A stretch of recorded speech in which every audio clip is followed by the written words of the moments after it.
Hi everyone, good morning. My name is Bumi Alabi and I want to welcome you to another interesting episode of Just a Chat with Bumi Alabi. How has been your week? Mine has been amazing. It doesn't look like what the economy is actually speaking because we've built our adaptability feature to go on and to always appreciate whatsoever we have and live within the resources we have. So we are just moving with it, looking at where this is going to end, but we know that it's going to end well very soon. And I want to believe you are coping well too.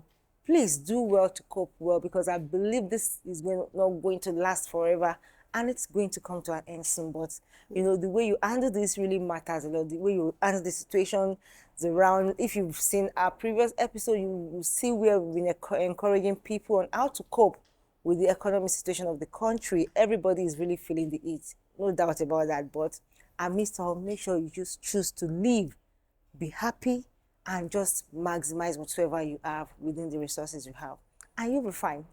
So today again, I'm here again with amazing people. God has blessed me with wonderful people, and please help me welcome Mommy Avalon. Welcoming myself. Yeah, say you are coming for the first time this year. Is that true? Yes, I think so. Wow. Yes, I really missed us. You are making money now. Making money. See you looking fresh now. I think you're food seller. You're the one making money. Well, The best Ewagon plug in Lagos. If you stay around Abule Fagba, just ask for Avalon. What's the name of that? Just the Adeniji Street. Just ask for it. Avalon beans. That beans, just make sure you eat it when you don't have any work to do because it will knock you off. You will sleep straight away. You sleep straight away. Sleep off. You sleep off. Employ you for proper advert. Yes, so what do I live for? That's what I live for, to publicize people's business. I'm a marketer, so I can sell anything good, anything legal. Okay. Yes, sure. So how's the business going? Oh, thank God. It's been good. Thank God for I really thank you. I celebrate you greatly. You are doing amazing. Please keep it up.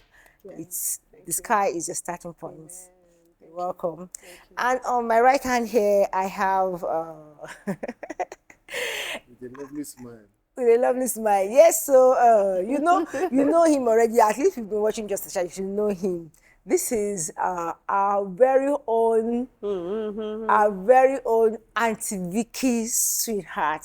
Olowori Auntie Vicky. Yeah. The one and only man in Auntie Vicky's life, the one that is behind Auntie Vicky's smile. That is my signature. Yes, so before coming on set, he was just trying to look. He was trying to call her and say, I will say it here now so that she can hear us. Expose my secret. It's no more secret because I want to encourage now. Yes, I'm being encouraged. That whenever my husband too is on set, I will just tell my husband, make sure you call me or call me before you go on set so that I must, because you are representing me. So you put a country to the wife and say, am I looking okay? Before you say, why did you wear this shirt? You cast me when I get home. So you cast me. So I have to now say, bring the phone. Let me record you so that your wife will not say, Bumi, and you are looking at my husband wearing this kind of shirt, But it's nice having you here. Thank you very much. Mr. Ibirogba. And I believe he's on point. Yes, Auntie Vicky, I believe is on point today. Yes. So we did a good job. Chat on point. Chat on point. Thank you very much. How's work? How's everything? The boys. Thank you. Yes. We are here today because we know you have a lot of things to talk about on that topic. And my viewers, I know whenever you see me, myself, and Avalon, you should know that it's something that aligns our way that we're going to talk about. And that's why Emoji said she's not coming, that that's your ministry. We want to talk about parenting in 21st century. It's a very wide topic, and there are different things that have been unfolded every day. Every day I would think, okay, we need to really share this with our audience. And there's something that came up over the week, and she made mention of something, and he tackled that thing that no, it's not like that. And I said, okay, how about we talk about this and hear his own view about it? And that is just about being a friend with your child, parenting and being a friend with your child? How can you differentiate friendship with your child and firmness? Yes. And he just said, "Oh, my child is not my friend." And I was like, "How come?" I didn't Well, say it's not my it's, friend. that you can't be friends with your child. It's Abi. like friendship. You No, said it's like friendship with your child. parenting. Abi, that's your philosophy about that? Not philosophy. Okay, it is what too. Is it a standing rule or is it? It's not a standing rule. It's just a Okay. matter of yes, we can define it as friendship. But Okay. one thing is that when you look at it in the present day world and how you define friendship, Friendship, okay. you tend to be a little bit lackadaisical about it. You take things for granted. Yeah. You put some things not in the proper perspective. But your Bible will always say something. Oko kijek ti baba tomo ko ma lara. So basically, there must be a borderline.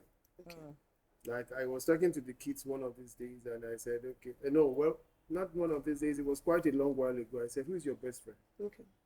And the older boy said, my brother is my best friend. I said, huh? Wow. I said, who is your own best friend? He said, my elder brother is my. I said, you guys don't have friends outside. He said, oh, you have friends, but he's my best friend. I said, okay, that's all right. Okay. And that's just it. And sorry, did you really see that friendship in between them? They are 5 and 6. But when they start their fight, you can't get there. He said, he's looking for my trouble and stuff like that. So one thing is, it's about how you, essentially parents actually have a lot to do in how kids relate with themselves. They have their own energy. They have their own personality. Everyone is born complete at birth. You are a complete package. God has made you whole. Now, some kids from birth they try to assert their dominance. So, but it is left for the parents to now help in channeling and modeling that individual differences.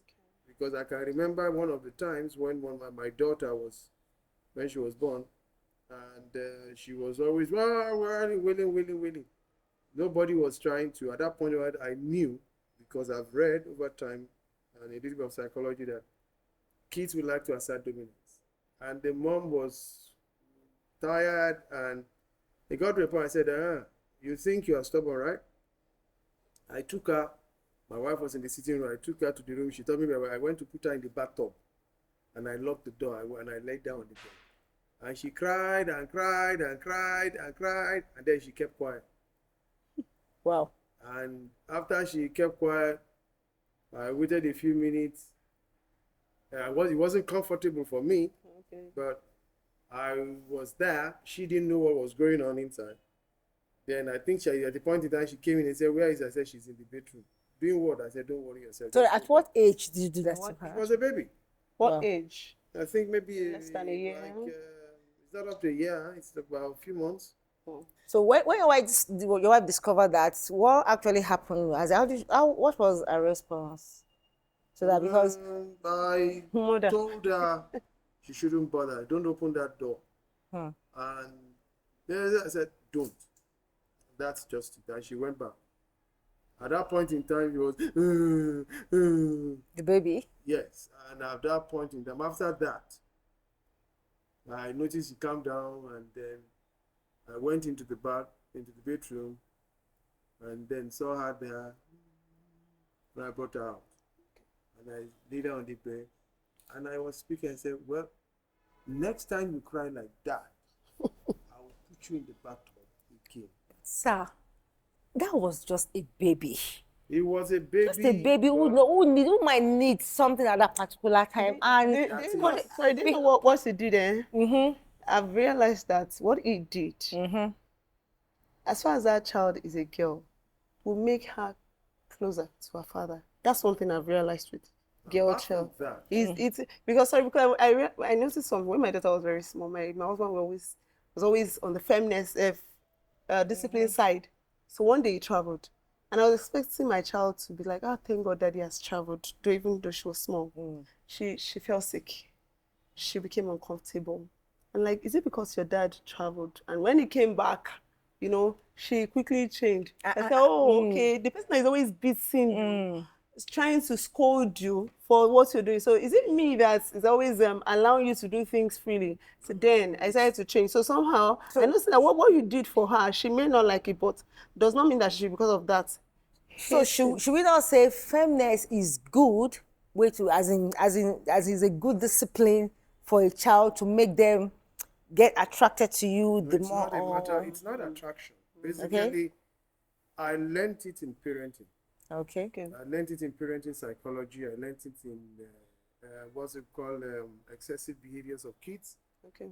I spent some time after my secondary school to read about women, read about children, and I had a pedigree in medical. My dad is a medical personnel. I also studied. He knew I wanted to be a medical person, and basically a lot of idiosyncrasies that will come up. And then, just like in there is a program in the US that says kids say the dandiest thing. Yeah. Yes. Kids can be erratic, and one thing is that there are that aspect of putting her in the bathtub. I learned it. It was someone that practiced it, and after that, and he says he behaved because at some point in time they want to assert their dominance on parents. Now, are you meant to be dominant or you are going to be recessive? If you are recessive, they will lord it over you. You can't control them. Even when you happen to go out, you won't be able to control them. And one thing is that, is that meant to be? Because the scripture clearly says it. Teach your child the way that he should go, so that when he grows up, he will not depart from it. God himself even told Moses and told the children of Israel, he said, teach them when you are walking in the field, when you are lying down, when you are seated, when you are walking, anywhere you are, teach them. And that's how we teach them. So at that point in time, I had to put that in place. And then I later brought her out. She was that young, but I spoke and I said, the next time you do that, I'll put you there. And there was nothing, and then we giggled and played, and that was it. And the mom came back and said, okay, take your baby. And said, my baby now. I said, yes, now. Go and meet your mommy. And she went willingly.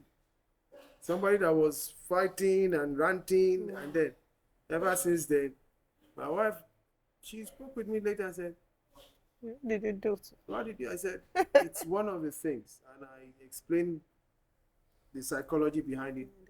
Because at that point in time, it was playing tantrums. Okay. And by the time, it's not all of us that have bathtubs.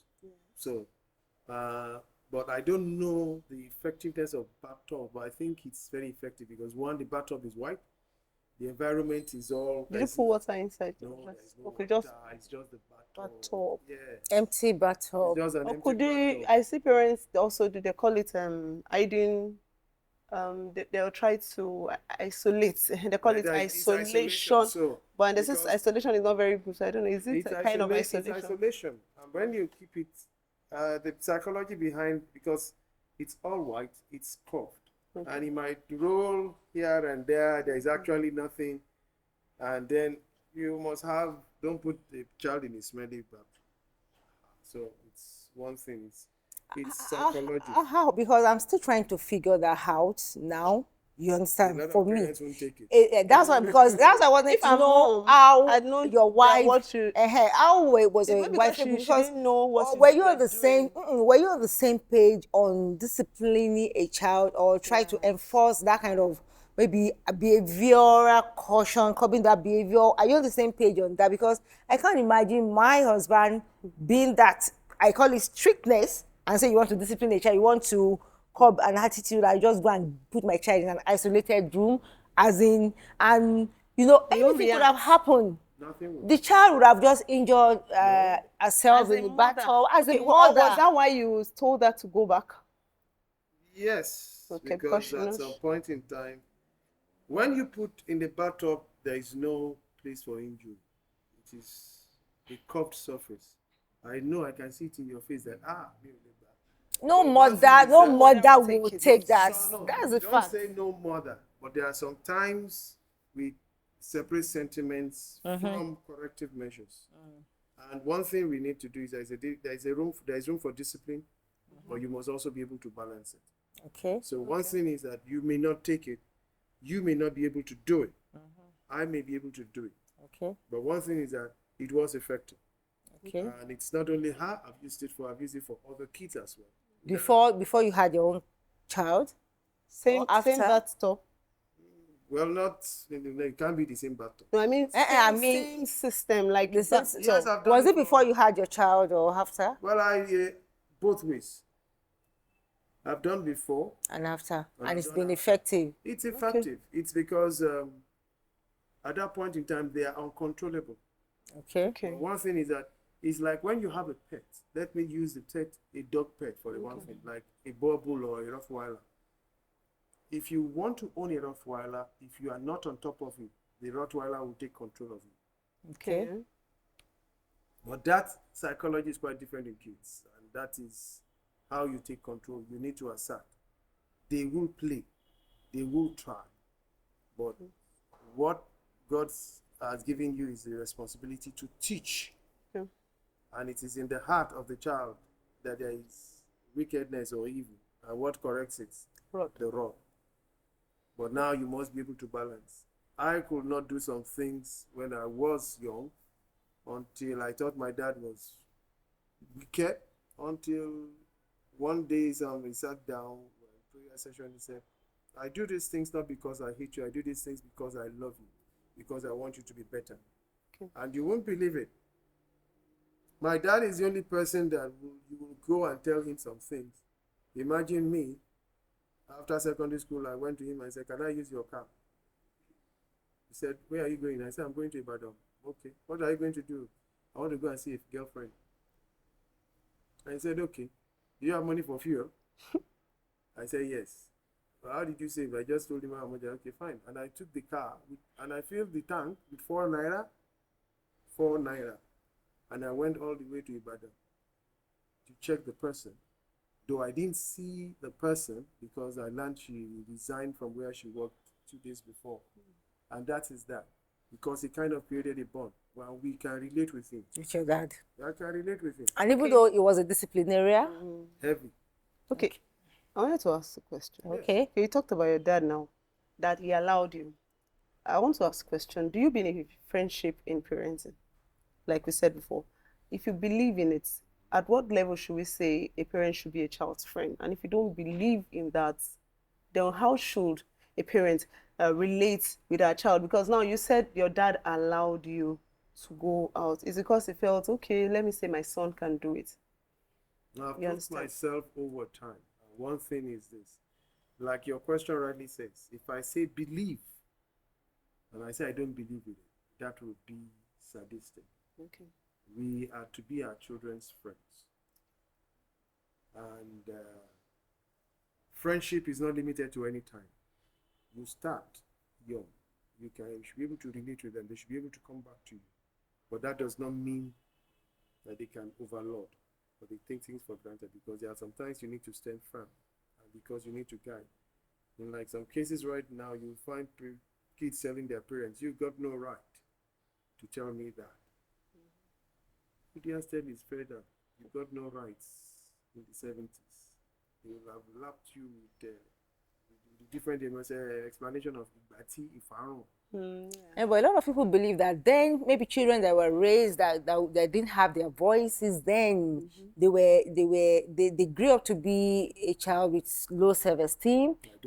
Because that's the belief of some people, that maybe some people that were not given a voice, maybe that were overly protected, that by the time they don't have now you said your dad maybe you were privileged because your dad could believe in you at a certain time to go out by yourself, because maybe there are precedences that, like you said, maybe he has trusted you that, okay, let me even allow you go. You understand? And there are some parents that then you dare not tell them that you want to go out. You understand? And that was then. And I was talking about a child that was not allowed to have their voice. Some believe that they could develop low self-esteem, not have the confidence to do some things. So I don't know, maybe that has to be to do with upbringing or the personality of that child. Now, if I want to go in that route and explain some things to you as succinctly as possible, I don't think you will say they have a low esteem. Okay. Parenting pattern are different. Okay. Environment was different. exposure was different, life setting was different. Okay. Now, those parents that are saying that they have a low self-esteem, are they successful? Yes. Are they doing well? Yes. Can they assert themselves? Yes. Were they able to grow to the level whereby they could express themselves? Yes. As a parent. As a parent. Yes. But now when you say, I don't want my child to go that same route, is the fact that there are good aspects of that route. And there are bad negative aspect too. Do not pamper your child. Or do not over pamper. We can pamper them. But one thing is I don't over pamper them. And in those times, I think, they were strict because the environment then was confined. And everybody was everybody's parent. Unlike right now, even the neighbor up can hardly talk to the child. Yes, so correct. Now, there is no, how will I call it? There is no restriction. Some kids can misbehave and they know that they get away with it. Yeah. But in those times, you misbehave, you will be surprised that before you get home, despite the fact that you are moving as fast as you can and there was no telephone, but the message is home. And you yourself, you are shaking by the time, come in, carry you. Even that word, carry you, is enough. Enough message to you. But one thing is now, God himself set those bounds and he sets things in spaces to check us. But when we now say, I don't want them to do that, we are shirking in our responsibilities. Because firmness also helps in guiding. Firmness also helps in putting the child in the right perspective. Be able to stand for themselves, defend themselves. And when you are friends with them, they're able to relate with you so that you can, at the end of the day, be able to be part of their lives. Like when my small boy when he was going to school, he went to school maybe the first week. I can't remember whether it's the first week or second week. We were sitting down at the table eating, and I said, how was school this week? He said, yeah, fine. Okay. Did you make friends? He said, yes. Boyfriends? He said, yes. Do you have any girlfriends? Girlfriends. No. I said, don't you have female friends? He said, yes. He mentioned some names and stuff like that. I said, yes, those are your girlfriends. And I explained to them the difference between girlfriends and lovers. They are friends, your girlfriends, your boyfriends. But nowadays, we misunderstand it. We are painted it differently. And that is also affecting their sight. Let them know friendship. And let them know the boundaries of the I even said, okay, fine. Just, have you made girlfriends? And one day he came back and said, Dada, I now have 2 girlfriends. I said, wonderful. I said, you're my boy. And the brother said, so sorry, before we leave that, there's something you mentioned earlier that's about the way our parents parent or that's the way they groomed us then, and there's a pattern by which some of our parents trained us, and we've seen a lot of parents nowadays that they want to fix their childhood through their child. Maybe some things their own parents couldn't do for them. They're trying to say, oh, I don't want my child to go through the same route. I don't want my child to suffer the way I suffered. I want, they remember some things that happened to them from their past and they're trying to fix it from their own child. So how about that? Like some parents of nowadays will say, oh, my parents were not there for me when I was younger. And, they felt like, we've seen some parents that they deliberately cut off from those children, like maybe put them in boarding school. Nowadays, people don't want to put their children in boarding school based on some reasons that might be really understandable, right? But I think some children that went to boarding school then, some of their parents put them there for independence, to be independent of them, which I discover in some of those children now that are not parents. But a lot of them now are still saying they don't want that. It was like suffering, like they abandoned them. There's a disconnect. So even though they try to give them that liberty to have that independent lifestyle, at the same time, there was no connection with them. So do you think that is a right a right approach and say, oh, I don't want my children to go through the same pain I went through. Oh, when I was younger, we don't used to eat with meat.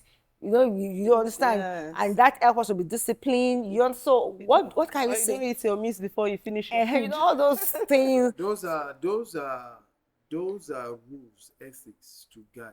Okay. Now, one thing is that yes, some parents are trying to leave what they missed to their kids. Yeah. And at the end of the day, they overdo. They still lose the child at the end of the day. They overdo it because one, when you over pamper, they take it for granted. When you are not there, they miss it. We must be able to balance it. Like my dad was strict. Okay. He was strict in this real sense of it.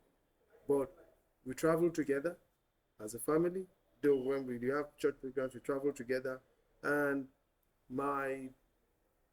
there are things that my dad did then. And when I want to go play with my friends, he said, my friend, go on, have you read your book? He said, no. Well, pick your book and start reading. And that gave me some apprehension and makes me not to keep too many friends. But over time, I found out that, okay, fine. I may not have made friends then, but I still have people I relate with. And what I now did is that I now try to reintegrate, because I moved from a preschool to a mixed school, and I had to now leave the mixed school to a boys-only school. Then there was a disconnect, because I kind of lost track of that area till my childhood, because I was not relating with them, because the place was far, but the other place was close. But those are things. But now I found out that, okay, I can relate with them back. Thank God. Thanks for social media. And one thing is this. I have also learned in the course of life that I will not try to do what I couldn't do through the kids. What you couldn't do while you were younger. growing up. I gave the kids some amount of freedom, Okay. but I copied. I said, I'll give you the opportunity to relate. And I find out at the end of the day, they go with their friends and stuff like that. I also had friends, but my friends were a little bit limited. They have friends. And I find out that most times by the time the friends will come in and ask me questions that they won't ask their parents. One actually came and knocked on the gate some few days ago. And they told my son that, okay, I want to see your dad. He said, He said, what? He said, I want to do my manifesto for him. And they all filed up. The older one came first, the younger one came second. And I asked the younger one, where did you go? He said, I went downstairs. I said, have you finished your assignment before you went downstairs? Do you have any business downstairs? He said, no. And I said, okay, go and do it. And I sat down.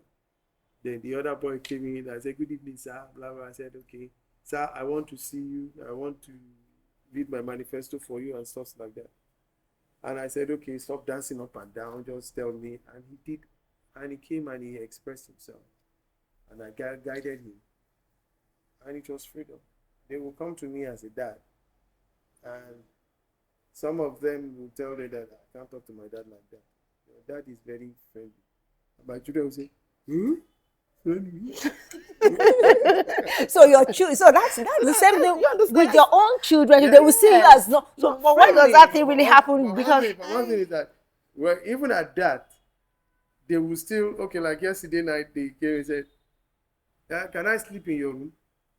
I said, why? He said, I just feel like sleeping in your room. I said, okay. Tell your brother too if he wants to sleep. And I was like, no, I'm not sleeping in your room.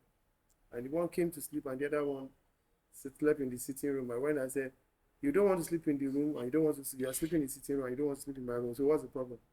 He said, no, I just feel like sleeping in the sitting room. I said, okay. And yes, this morning they asked me, why did you allow me to sleep in the sitting room? I said, you said you wanted to sleep in the sitting room, so what am I supposed to do?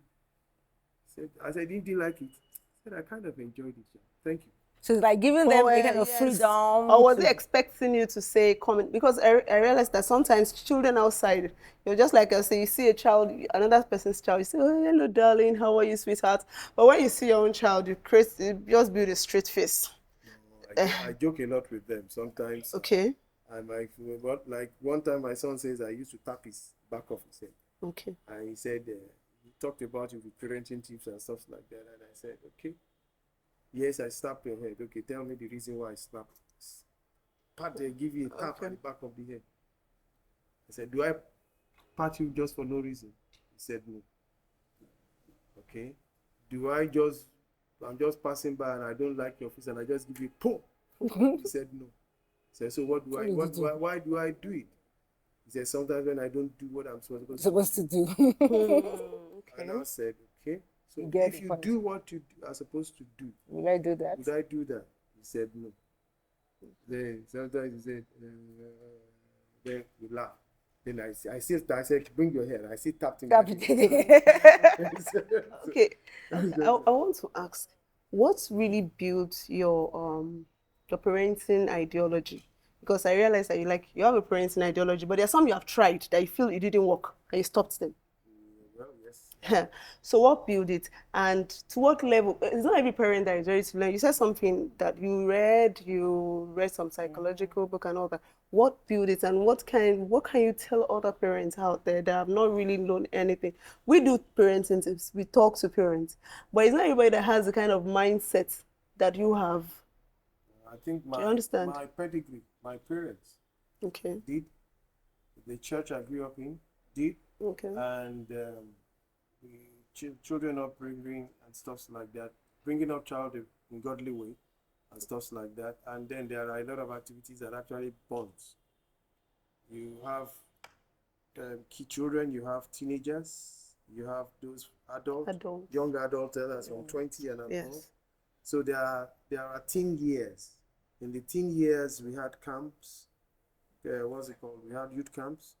Okay. You'd be surprised we went as far as Yankari Game Reserve. That was where we did it. We were there for 3 weeks. We had dorms and stuff like that. And my daughter actually participated in that. But the other ones didn't participate because my wife was saying, I said, okay, fine, let me do it. And most times I'll tell them, it's a mutiny, but you can have your way. But when I'm supposed to stand firm, I'll stand firm. So my pedigree kind of helped. And then I also read. And then number 2 is the fact that I also, Yoruba says, you will interpret that. I learned from others. Please interpret what you... He said, he has to make mistake once to learn. Okay. It's not wisdom. Yeah. He who has to make mistakes twice to learn. He is the father of fools. But he who learns from other people's mistakes is wise. Yeah. So that is just what it means. So you learn from other people, you see things. The world is changing, so you must change. Okay. And that is why the other Yoruba word that says,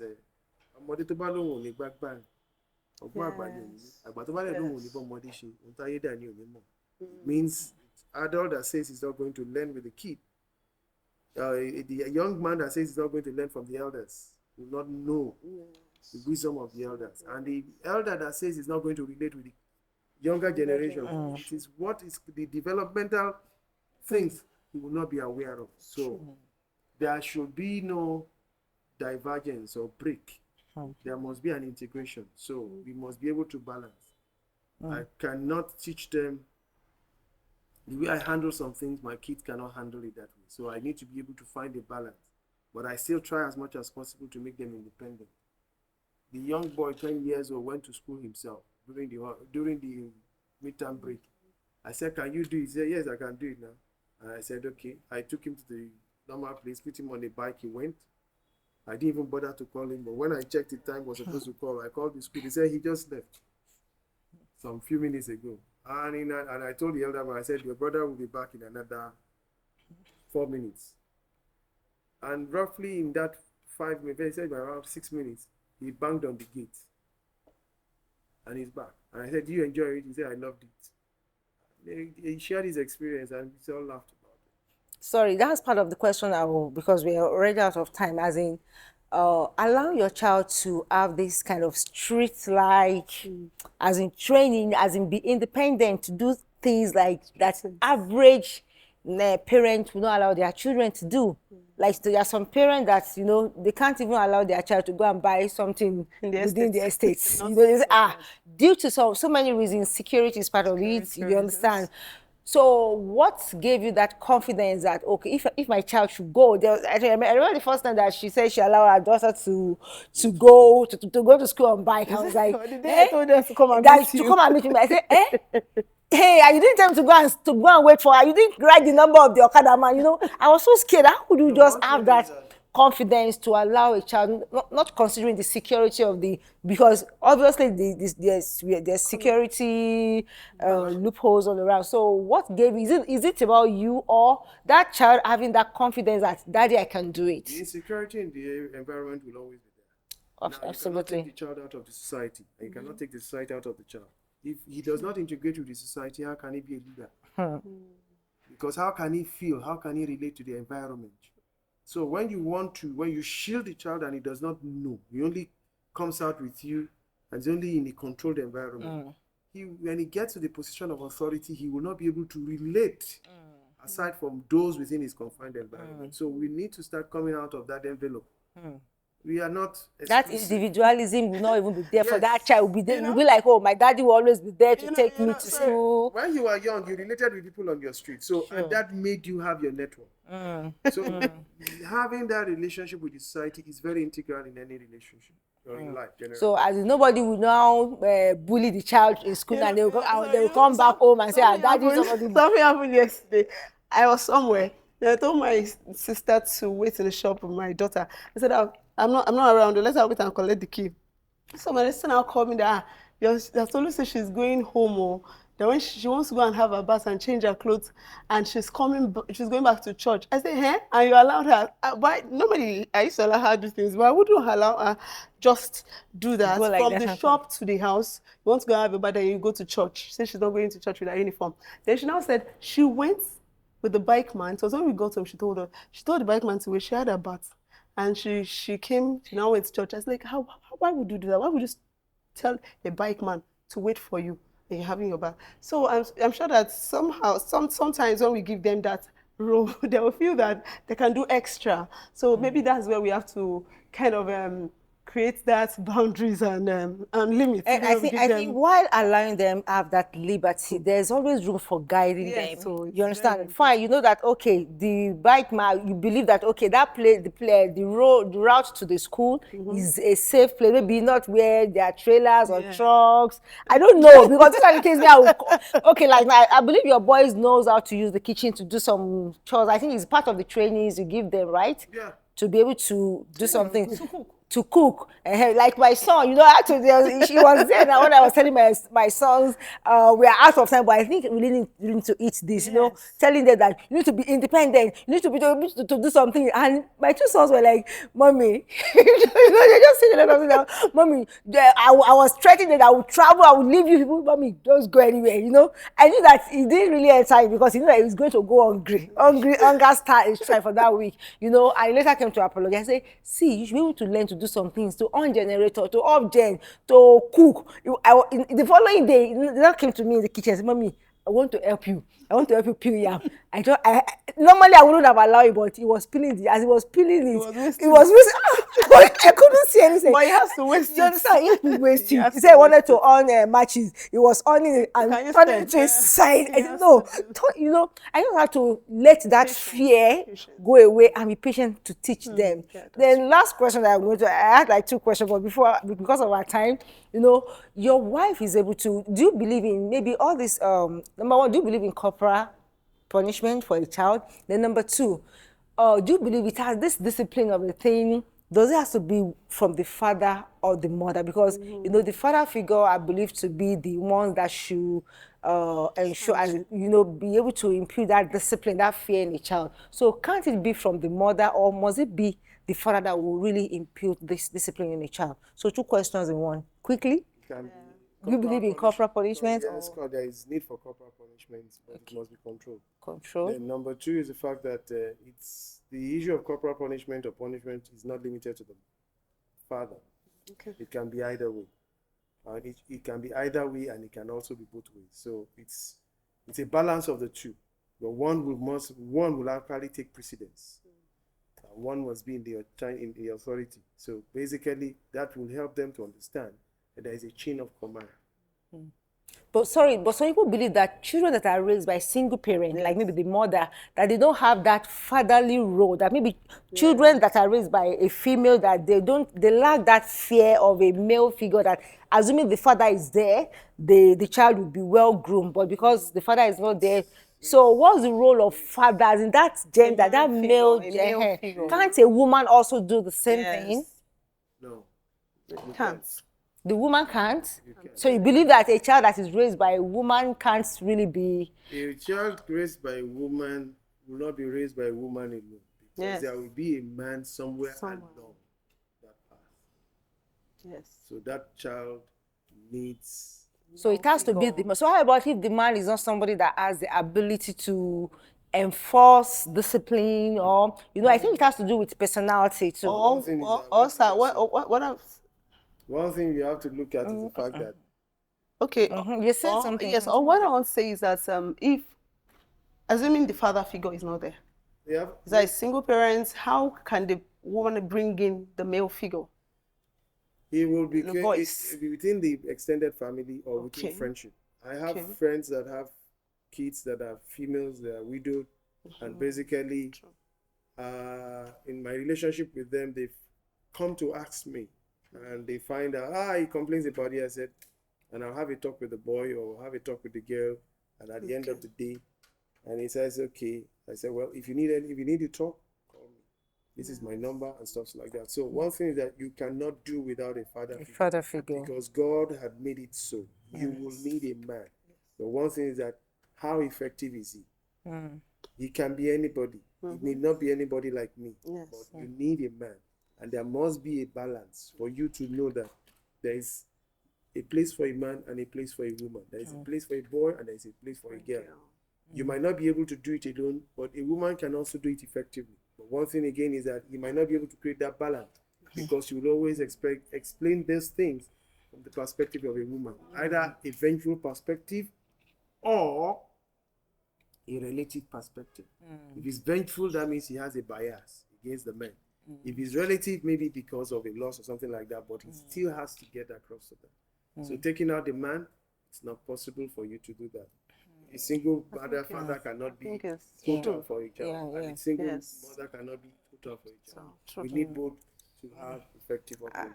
Thank you very much. And I think on that note, I would like to just encourage and employ, especially the fathers that are watching this, please ensure, we've learned a lot from you, because our children are our tomorrow. True. You understand? And whatsoever training, whatsoever child we build now is going to determine the kind of people we are going to have in the future, as in tomorrow, the teacher we're going to see in the leadership role tomorrow. So what kind of leaders are you training today? You are talking about the society, that the society is bad, but the nearest future is determined by the kind of child we are grooming now. So how are you training your child? As a father, what is your responsibility? What are your roles as the father of the house, as the father figure in the house? And also as the woman, if not that the wife really cooperate with him to work together. We've seen situations where the father is trying to correct the child, and the mother is saying, oh, don't touch my child. You want to keep my child, I could have done that too. The man will have to find a way to get it done. It's always that tendency for a woman to say, I'm the one that carried this child for 9 months. We were like that. To be able to find a way diplomatic enough, and then at some point that you have to be firm. It might not be easy. Yeah, be firm and be friendly with the child. Striking balance is what you really mentioned on this. And this is where we're going to wrap it up on Just a Chat. This week, I believe you've learned a lot, as I have done. I'm still a parent, and I want to raise independent children, as in confident children, confident boys. And please watch this over, share with somebody, because you are creating a better and saner society in the future. Thank you, Mr. Ibirogba, for coming. Thank you for repping well. We really appreciate and we're proud of you. Thank you, Mami Avalon, for coming. Thank you, everyone that watch us. Please do well to subscribe to this channel at Olubumi Alabi. Comment and Share with your friends and loved ones and even your enemies. Just kidding. So to come your way again next week for another interesting episode of Just a Chat with Bumi Alabi. It's me, Bumi Alabi, saying have a pleasant weekend. Bye. Bye. Bye.